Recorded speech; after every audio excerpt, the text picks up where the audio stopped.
제20장. 첫째 달에 이스라엘 자손 곧 온 회중이 신광야에 이르러 백성이 가데스에 머물더니 미리암이 거기서 죽음에 거기에 장사되니라. 회중이 물이 없으므로 모세와 아론에게로 모였더니라. 백성이 모세와 다투어 말하여 이르되, 우리 형제들이 여호와 앞에서 죽을 때에 우리도 죽었더라면 좋을 뻔하였도다. 너희가 어찌하여 여호와의 회중을 이 광야로 인도하여 우리와 우리 짐승이 다 여기서 죽게 하느냐? 너희가 어찌하여 우리를 애굽에서 나오게 하여 이 나쁜 곳으로 인도하였느냐? 이곳에는 파종할 곳이 없고 무화과도 없고 포도도 없고 석류도 없고 마실 물도 없도다. 모세와 아론이 회중 앞을 떠나 회막문에 이르러 엎드리매 여호와의 영광이 그들에게 나타나며 여호와께서 모세에게 말씀하여 이르시되, 지팡이를 가지고 내 형 아론과 함께 회중을 모으고 그들의 목전에서 너희는 반석에게 명령하여 물을 내라 하라. 네가 그 반석이 물을 내게 하여 회중과 그들의 짐승에게 마시게 할지니라. 모세가 그 명령대로 여호와 앞에서 지팡이를 잡으니라. 모세와 아론이 회중을 그 반석 앞에 모으고 모세가 그들에게 이르되, 반역한 너희여 들으라. 우리가 너희를 위하여 이 반석에서 물을 내리야. 모세가 그의 손을 들어 그의 지팡이로 반석을 2번 치니 물이 많이 솟아나오므로 회중과 그들의 짐승이 마시니라. 여호와께서 모세와 아론에게 이르시되, 너희가 나를 믿지 아니하고 이스라엘 자손의 목전에서 내 거룩함을 나타내지 아니하는 고로 너희는 이 회중을 내가 그들에게 준 땅으로 인도하여 드리지 못하리라 하시니라.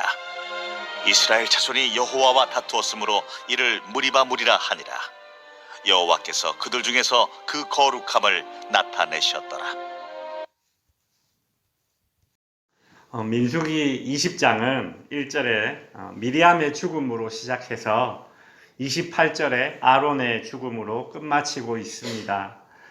출애굽 1세대로 대표되는 미리암 그리고 아론의 죽음을 동시에 언급함으로써 출애굽 1세대 전체의 실패와 죽음을 언급하고 있다고 볼 수 있습니다.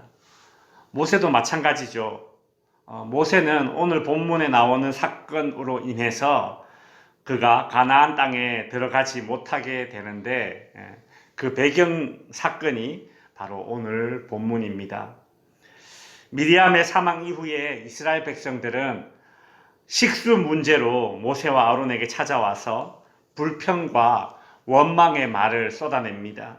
3절에 보시면 우리 형제들이 여호와 앞에서 죽을 때에 우리도 죽었더라면 좋을 뻔하였다라는 말이 나오죠. 이것은 이 앞에 고라당의 반역 사건이 있었을 때에 하나님의 심판을 받아 죽었던 그 민수기 16장에 나오는 사건을 말합니다. 이 원망이 참 놀라운 이유는 이스라엘 백성들은 고라당의 반역 사건을 통해서 전혀 교훈을 얻지 못했다라는 것이죠. 오히려 마음이 여전히 완악해져 있음을 오늘 본문을 통해서 볼 수 있습니다. 5절에는 너희가 어찌하여 우리를 애굽에서 나오게 하여 이 나쁜 곳으로 인도하였느냐. 이곳에는 파종할 곳도 없고 무화과도 없고 포도도 없고 석류도 없고 마실 물도 없다라고 말하죠. 이스라엘 백성들은 어려움을 만날 때마다 자기들이 떠나온 애굽을 그리워했습니다. 마치 철없는 자녀가 부모에게 왜 저를 낳으셨어요? 이렇게 따지듯이 자신들이 떠나온 그 애굽을 그리워한다라는 것이죠.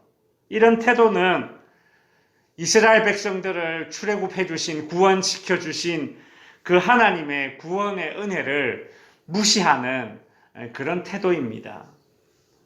뿐만 아니라 하나님께서 앞으로 행하실 그 가나안 땅을 주시겠다라는 그 약속도 외면하는 그런 태도인 것이죠. 그들의 말처럼 광야는 파종할 곳도 없고 무화과도 없고 석류도 없고 마실 물도 없습니다. 그래서 그들은 광야를 나쁜 곳이다 이렇게 불렀죠. 왜 우리를 이 나쁜 곳으로 인도하였느냐라고 말하는 것입니다. 성도 여러분, 우리가 하나님께 받은 은혜를 잊어버릴 때에 내가 처한 상황, 그곳을 나쁜 곳이라고 말할 수밖에 없습니다. 그리고 장차 행하실 가나안 땅으로의 그 인도하심도 나쁜 것이다, 이렇게 말하게 되는 것이죠. 우리는 어려운 일을 겪을 때마다 이스라엘 백성들처럼 내가 처한 상황이 나쁜 곳이다, 나쁜 것이다 라고 그렇게 참 말하기 쉽습니다. 그러나 성도가 은혜를 잊고 약속을 믿지 못하는 것이 더 나쁜 것이죠. 받은 은혜를 잊지 않고 약속의 말씀을 굳게 붙든다면 광야에서도 가나안의 기쁨을 누릴 수 있습니다. 하나님께서 사실 필요할 때마다 이스라엘 백성들의 필요를 채워주셨죠. 광야라는 곳은 자신들 스스로 자신들이 가지고 있는 힘으로 살아갈 수 없는 곳이 바로 광야입니다.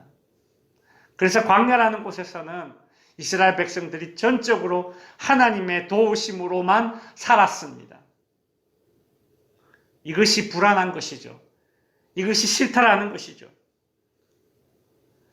이스라엘 백성들의 원망을 접한 모세와 아론은 회막문 앞에 엎드립니다.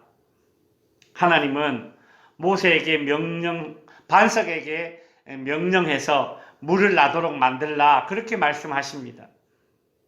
단순히 명령만 하라는 것입니다. 그 다음은 하나님께서 자신의 능력으로 바위에서 물이 솟게 하실 것이다, 이제 그렇게 말씀하십니다. 그런데 모세는 바위에게 명령하라는 하나님의 지시를 어기고 지팡이로 반석을 2번 탕탕 내리치게 됩니다. 모세가 이렇게 행동한 이유는 12절에 보시면 너희가 나를 믿지 아니하고 이렇게 말하고 있죠. 모세의 이런 행동에서 무엇을 우리는 추측해 볼 수 있습니까? 출애굽기 17장에서 이와 비슷한 사건이 이미 한 차례 있었습니다. 그때는 하나님께서 바위를 치라라고 그렇게 모세에게 명령하셔서 모세가 바위를 쳤습니다. 모세는 마음속에 이런 생각이 들었을 것입니다. 바위가 어떻게 명령을 내린다고 물을 낼 수 있을까? 모세는 자기 자신의 그 경험을 믿었던 것이죠. 내가 그때 바위를 쳤을 때 그때 물이 나왔잖아. 그런 방식으로 해야지 이스라엘 백성들이 보고 믿을 것 아닌가라는 그런 자신의 경험에서 나온 고집으로 이런 행동을 했음을 우리는 추측해 볼 수 있습니다.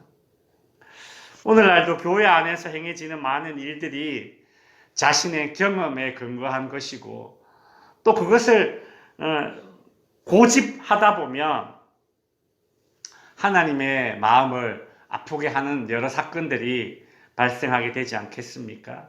모세는 광야에서 이스라엘의 지도자로서 힘이 있습니다. 하나님께서 주신 힘이죠. 그러나 그 힘보다 더 강한 하나님을 의지해야 될 것 아닙니까? 하나님이 명령하라고 하면 명령하는 것만으로도 그렇죠? 충분합니다. 모세는 자기 과시적인 분노를 이때 표현하였습니다.